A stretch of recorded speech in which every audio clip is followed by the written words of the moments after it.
Hello, everyone, and welcome to Advent Storytime, Day 22. And today we're going to read about Nelson Mandela.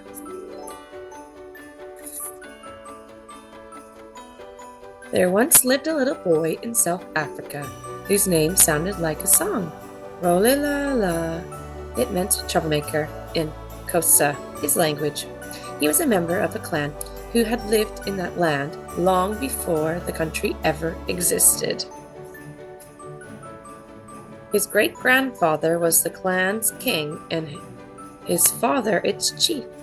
No one in his family had had a formal education before. On the first day of class, his teacher gave each of the students an English name, and from then on, Rolilala was known as Nelson. Nelson was 12 when his father passed, but he inherited his sense of fairness. It was decided that he would be taken to the great palace and entrusted to the chief's family, who treated him like a son and continued his education. Listening to the tales told by the oldest visitors at the palace, Nelson discovered his love for African history. He also learned that his country had been taken over by white men. They took decisions for all of its inhabitants.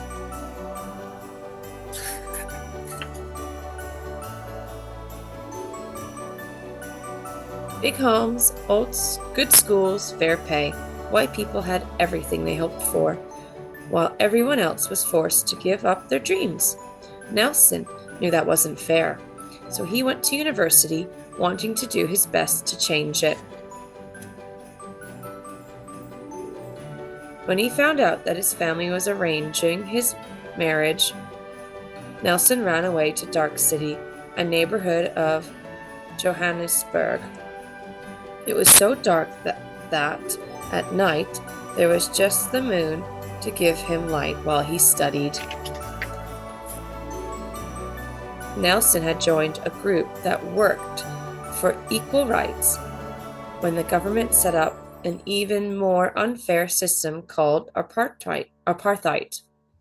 Its racist laws separated people because of their skin, bearing their hopes for a better future. Still, Nelson refused to give up. After being arrested many times for organizing protests against the apartheid laws, he had no other choice but to go into hiding. For a long time, he only went out dressed in a disguise. One day, he and 7 of his friends were accused of trying to overthrow the racist government. He was sent to jail for 27 long years. Still, from his cell, he kept dreaming of a country where all people were treated equally. During the years behind bars, he didn't just earn the respect of guards, he became a symbol of the struggle for justice.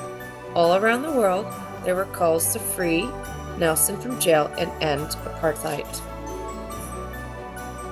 Nelson was a 72-year-old grandfather when the president of South Africa visited him and decided to release him. They both agreed to work as a team to change the laws and build a fairer country, and they won a Nobel Peace Prize for it. Millions of people who had never had the chance to vote before chose Nelson to be the first Black president of South Africa. It was a huge step forward towards a rainbow nation where people of all races would live together peacefully, and everyone would count. And by facing every struggle in his long walk to freedom with hope and determination, little Nelson learned that the greatest glory is rising every time we fall, because a winner is just a dreamer who never gives up. Thank you for joining me. I hope you have a lovely day. Take care.